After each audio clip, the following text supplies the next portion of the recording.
የዮሐንስ ወንጌል ምዕራፍ 5 ከዚህ በኋላ የአይሁድ በዓል ነበረ።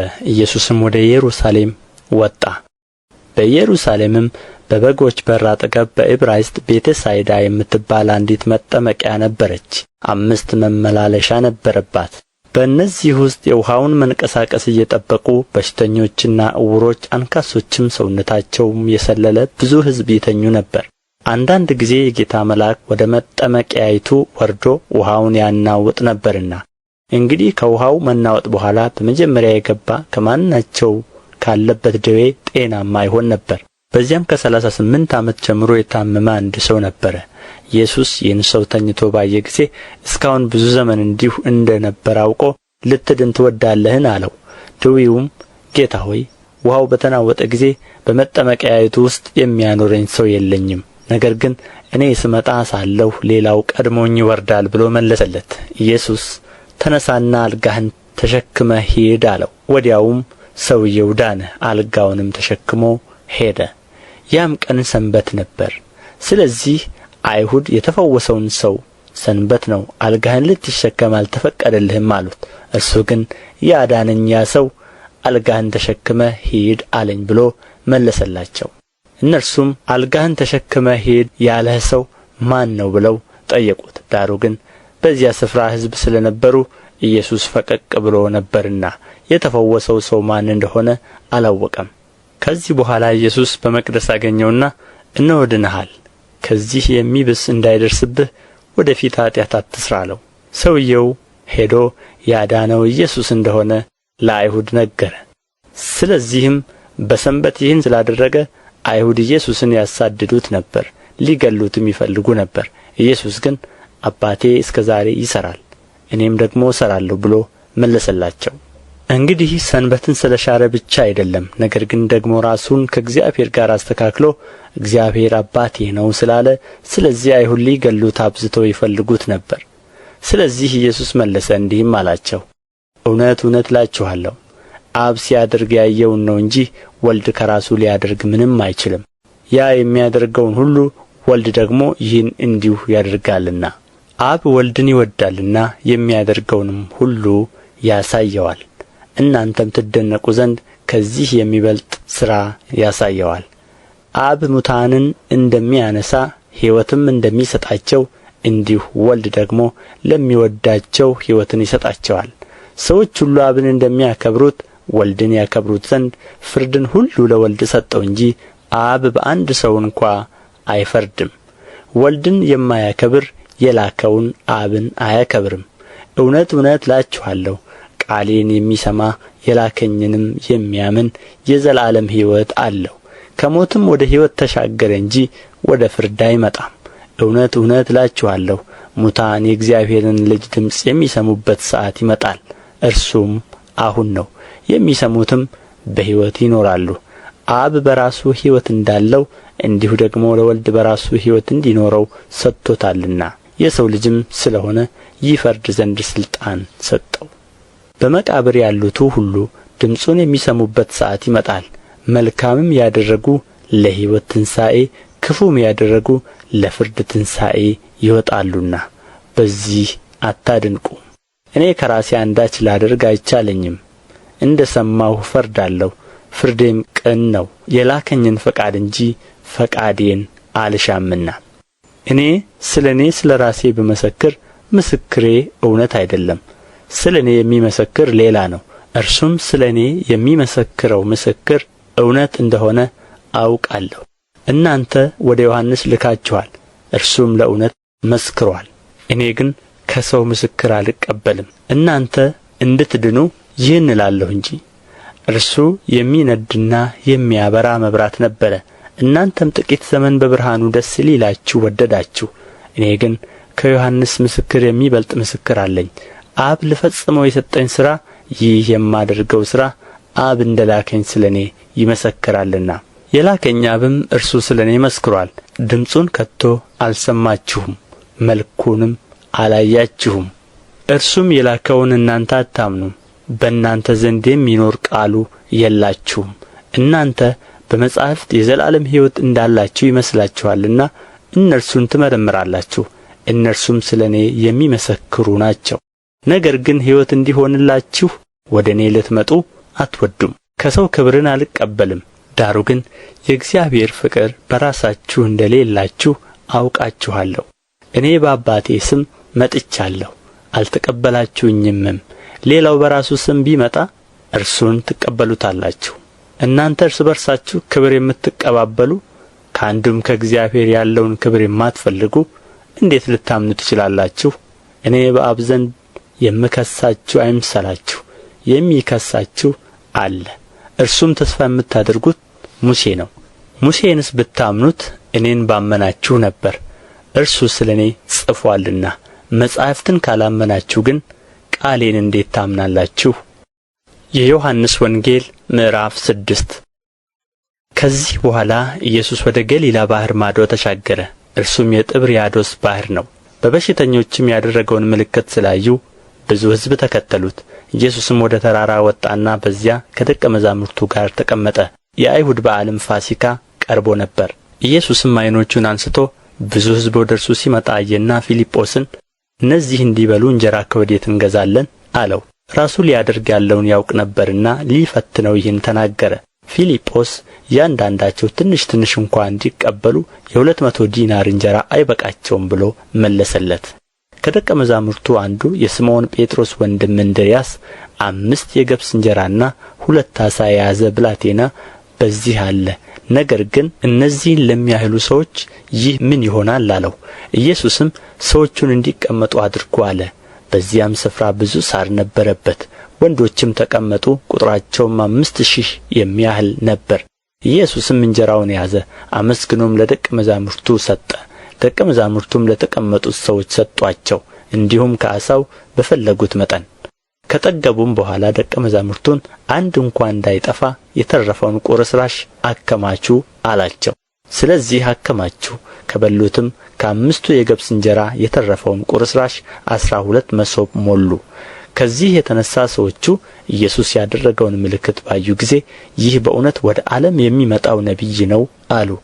በዚህም ምክንያት ኢየሱስ ያነክሱት ዘንድ ሊመጡና ሊነጥቁት እንዳላቸው አውቆ ደግሞ ወደ ተራራ ብቻውን ፈቀቅ አለ። በመሸም ጊዜ ደቀ መዛሙርቱ ወደ ባሕር ወረዱ። በታንኳም ገብተው በባሕር ማዶ ወደ ቅፍርናሆም ይመጡ ነበር። አሁንም ጨልሞ ነበር። ኢየሱስም ገና ወደ እነርሱ አልመጣም ነበር። ብርቱ ነፋስም ስለ ነፈሰ ባሕሩ ተናወጠ። 25 ወይም 30 ምዕራፍ ከቀዘፉ በኋላ ኢየሱስ በባሕር ላይ እየሄደ ወደ ታንኳይቱ ሲቀርብ አይተው ፈሩ። እርሱ ግን እኔ ነኝ፣ አትፍሩ አላቸው። ስለዚህ በታንኳይቱ ሊቀበሉት ወደዱ። ወዲያውም ታንኳይቱ ወደሚሄዱበት ምድር ደረሰች። በነገው በባሕር ማዶ ቆመው የነበሩ ሕዝቡ ከአንዲት ጀልባ በቀር በዚያ ሌላ ጀልባ እንዳልነበረች ደቀ መዛሙርቱም ለብቻቸው እንደሄዱ እንጂ ኢየሱስ ከደቀ መዛሙርቱ ጋር ወደ ታንኳይቱ እንዳልገባ አዩ። ዳሩ ግን ሌሎች ጀልባዎች ጌታ የባረከውን እንጀራ ወደ በሉበት ስፍራ አጠገብ ከጥብርያዶስ መጡ። ሕዝቡም ኢየሱስ ወይም ደቀ መዛሙርቱ በዚያ እንዳልነበሩ ባዩ ጊዜ ራሳቸው በጀልባዎቹ ገብተው ኢየሱስን እየፈለጉ ወደ ቅፍርናሆም መጡ። በባሕር ማዶም ሲያገኙት መምህር ሆይ ወደዚህ መች መጣህ አሉት። ኢየሱስም መልሶ እውነት እውነት እላችኋለሁ የምትፈልጉኝ እንጀራን ስለ በላችሁና ስለ ጠገባችሁ ነው እንጂ ምልክቶችን ስላያችሁ አይደለም።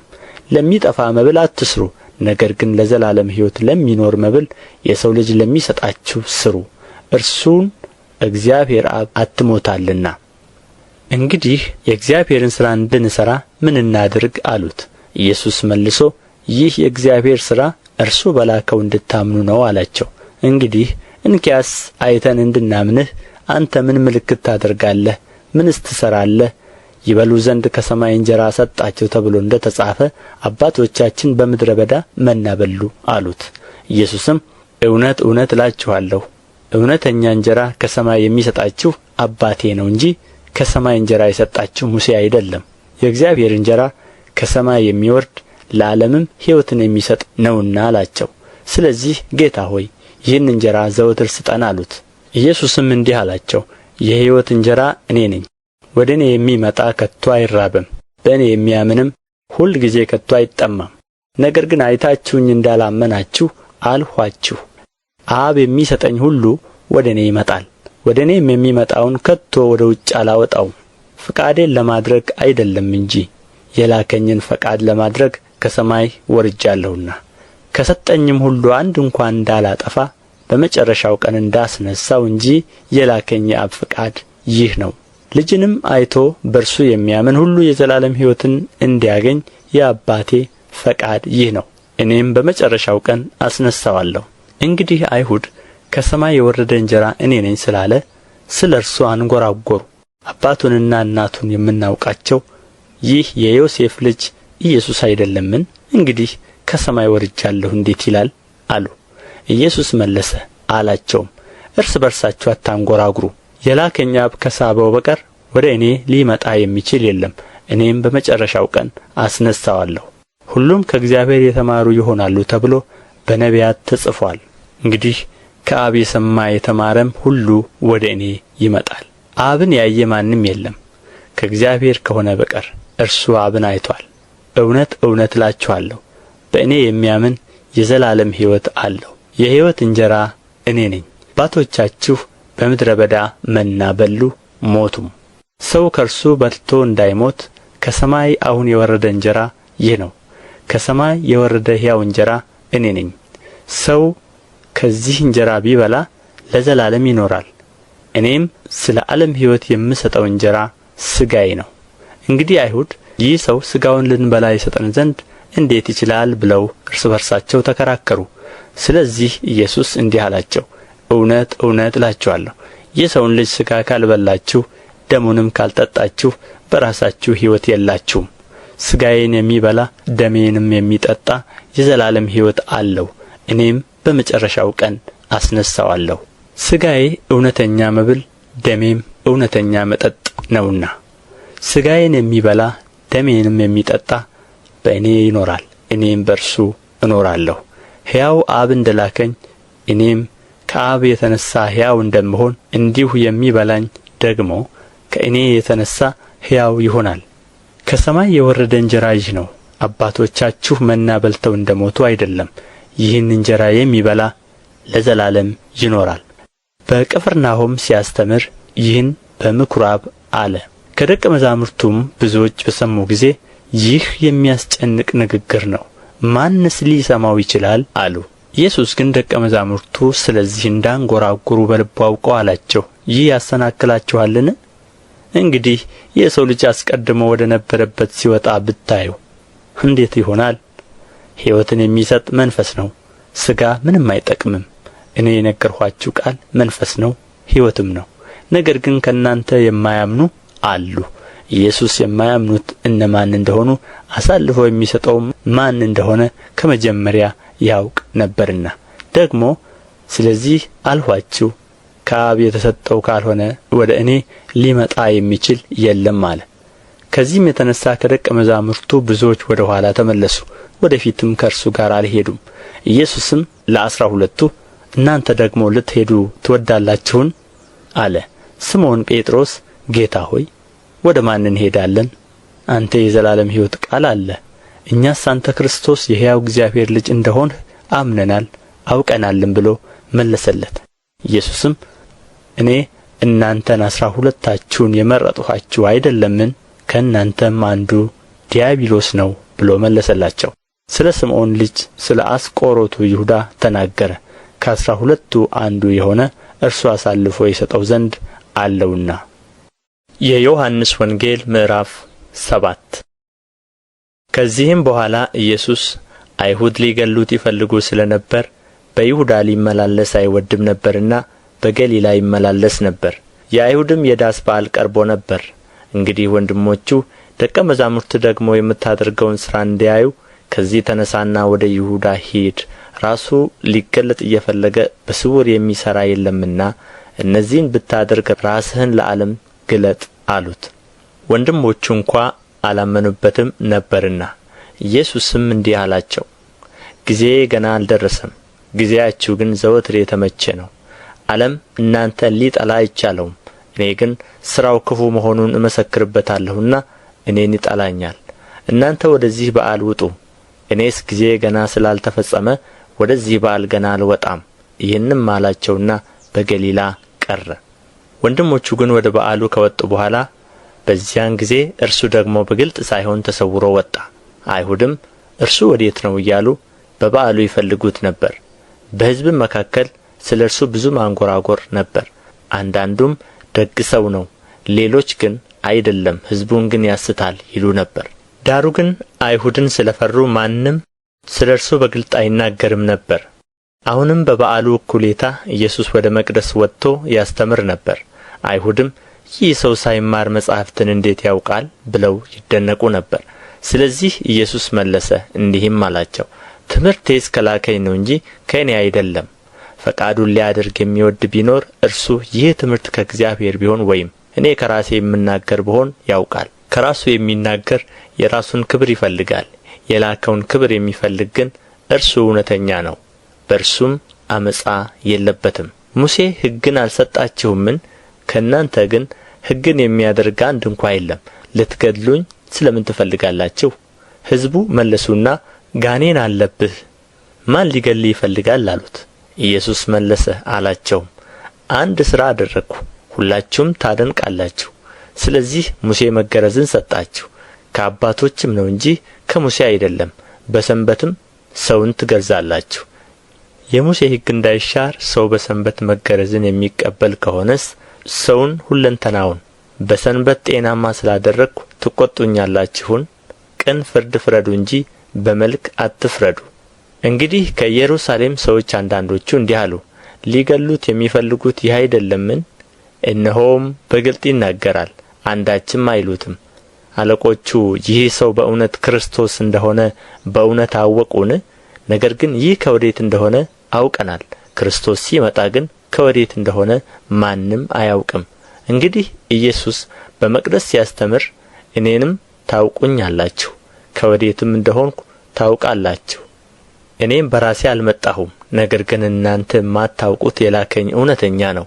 እኔ ግን ከእርሱ ዘንድ ነኝ፣ እርሱም ልኮኛልና አውቀዋለሁ ብሎ ጮኸ።